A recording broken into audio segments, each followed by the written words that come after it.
Kita nanam apa di rumah, mancing ikan aja dapat, karena kita negara agraria, kita negara pulau, semua ada. Cuman kurangnya satu.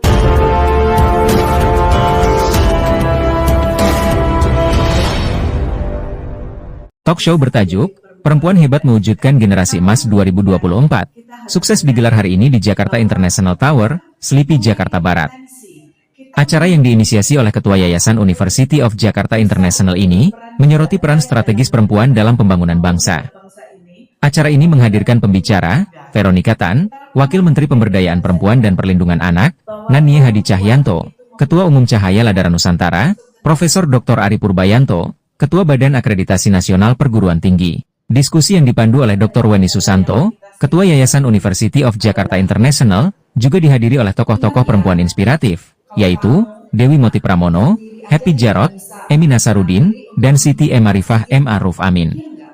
Talk show ini juga menyoroti peran besar perempuan di sektor ekonomi Indonesia, terutama melalui usaha mikro, kecil, dan menengah. Saat ini, 53,76% pelaku UMKM adalah perempuan, dengan 97% tenaga kerja di sektor ini juga berasal dari perempuan. UMKM menyumbang 61% terhadap produk domestik bruto nasional, menunjukkan pentingnya perempuan sebagai penggerak ekonomi. Di sisi lain, perempuan juga memainkan peran signifikan sebagai investor, dengan kontribusi mencapai 60% dari total investasi di Indonesia. Namun, tingkat partisipasi angkatan kerja perempuan masih berada pada angka 53%, sebuah kondisi yang stagnan selama lebih dari 2 dekade terakhir. Acara ini diharapkan menjadi momentum untuk mempercepat tercapainya kesetaraan gender dan pemberdayaan perempuan, guna memperkuat daya saing bangsa dan menciptakan masyarakat yang lebih inklusif. Ingat ya, kalau kamu sendiri aja tidak bisa mandiri untuk menghidupkan sendiri, mikir nggak? Nanti kalau punya anak itu seperti apa? Karena kita mau punya anak yang berkualitas, bukan dari jumlahnya. Jadi kita mau, bukan saya menolak atau child free atau apa, enggak. Tapi kita sendiri harus bisa menyelamatkan diri saya sendiri dulu, baru kita bisa menyelamatkan generasi kita atau orang lain.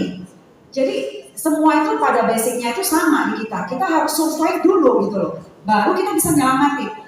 Pola itu harus ditanamkan terus menerus. Karena edukasi ini kita tidak bisa ngomong cuma sekali acara hayo-hayo, acara event, terus kita nggak bisa. Seperti anak kita sendiri juga, kita juga harus ngomong berkali-kali. Itulah seorang ibu. Seorang ibu yang mencintai itu adalah seorang ibu yang tidak pernah lelah untuk selalu memberikan edukasi kepada anaknya. Nah, hari ini saya mengajak kita semua sebagai perempuan mempunyai hati seorang ibu, saatnya kita juga bersama-sama mengedukasi.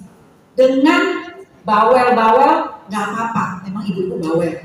Tapi kalau bawel-bawel untuk mengedukasi itu adalah hal yang memberikan kita kembali akhlak kita kepada Tuhan. Gitu. Jadi itu dua hal yang menurut saya sangat penting kita lakukan. Tentu di bagian hulu seperti PAUD itu harus dibenarkan. Sekolah-sekolah yang berstandar yang bisa disertifikasikan untuk kemudian meng-upscale-nya mereka sehingga di tatanan ini itu akan naik sendirinya.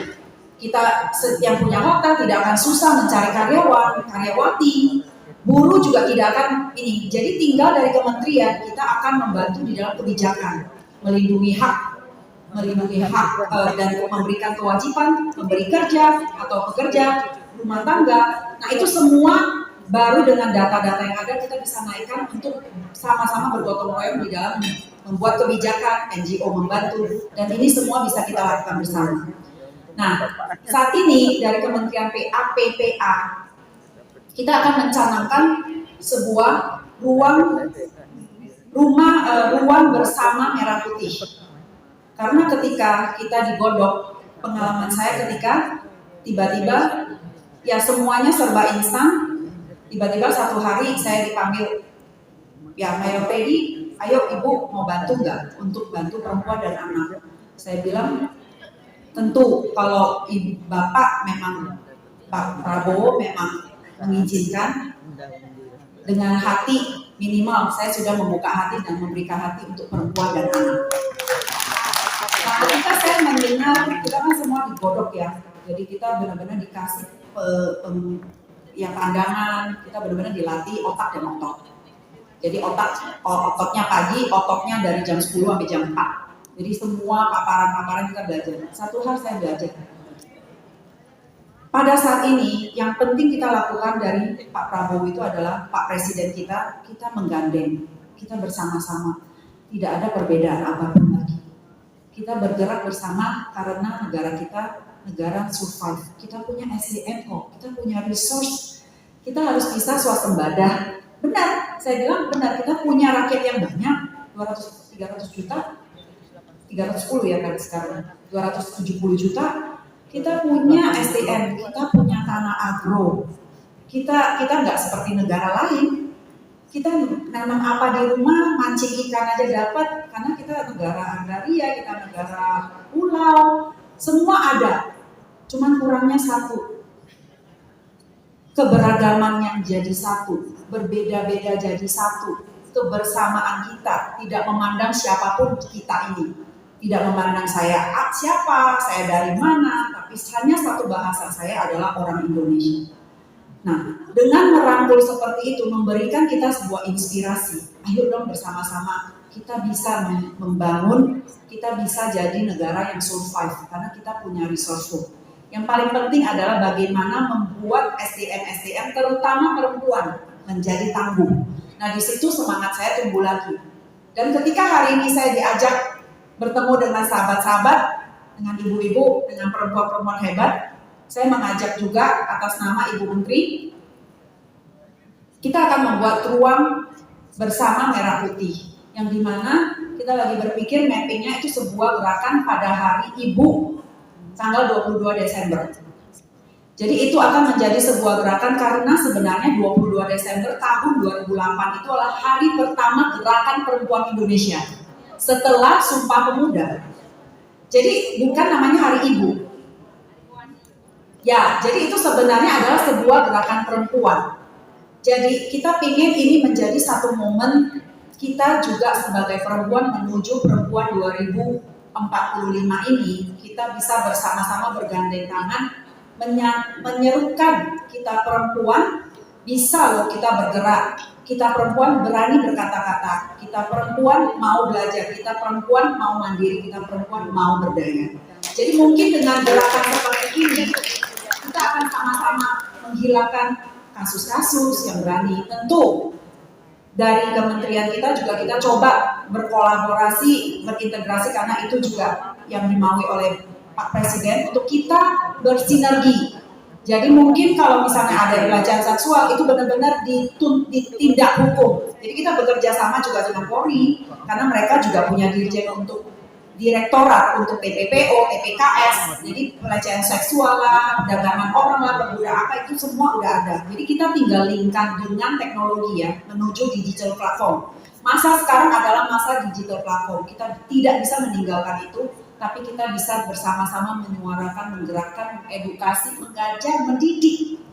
Sehingga pertama itu dulu, kita semua satu, kita semua adalah bendera merah putih, kita semua adalah Bhinneka Tunggal Ika, kita semua adalah satu, dan kita juga bersama di ruang publik, ruang bersama merah putih ini. Ini gerakan pertama yang akan kita lakukan. Hadirin yang saya hormati, sebelumnya kami haturkan terima kasih tak terhingga atas perkenannya Ibu meluangkan waktu untuk memenuhi undangan kami di mana kita bersama-sama bergerak dari mulai sekarang untuk menjadi perempuan hebat menyongsong masa depan Indonesia emas. Kehadiran ibu-ibu ini menjadikan suatu support yang luar biasa bagi generasi penerus kita. Harus mulai sekarang kita siapkan untuk mengisi menjadi pemimpin masa depan di Indonesia emas. Hadirin yang saya hormati, perempuan memiliki peran yang sangat strategis dalam membentuk generasi emas Indonesia menuju tahun 2045. Peran ini dimulai dari keluarga sebagai pilar utama dalam mencetak generasi yang cerdas, berkarakter, dan berdaya saing. Penelitian menunjukkan bahwa kecerdasan anak sebagian besar diwariskan dari ibu. Oleh karena itu, Perempuan memikul tanggung jawab besar untuk terus meningkatkan kapasitasnya dalam mendidik generasi penerus bangsa. Dalam konteks visi Indonesia Emas tahun 2045, perempuan adalah aktor kunci dalam mendukung 4 pilar pembangunan utama.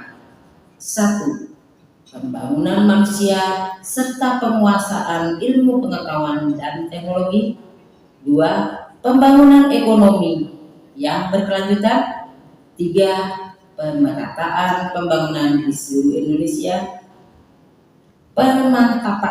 Pemantapan ketahanan nasional dan tata kelola pemerintah. Pagi hari ini kita mau mengadakan Cahaya Ladara Nusantara untuk bagaimana mempersiapkan, memotivasi perempuan-perempuan menjadi hebat dalam rangka mewujudkan generasi emas. Ya, Fatimah. Yang kita hadirkan adalah perempuan-perempuan Hebat semua pastinya. Kenapa mereka yang dipilih? Ya pasti kan kita pilih karena kehebatan beliau yang telah menunjukkan bahwa beliau sudah hebat dalam memimpin organisasinya, hebat menjadi seorang istri yang hebat pendamping suami, seorang ibu sebagai pendidik putra putrinya. Yang pasti ya. Harapan ibu gimana? Harapan kami semuanya tentunya sama, di mana kita sudah dekat sekali tahun 45 sebagai tahun Indonesia Emas. Kalau tidak dari sekarang kita mempersiapkan untuk SDM supaya unggul, nanti kita takut terlambat.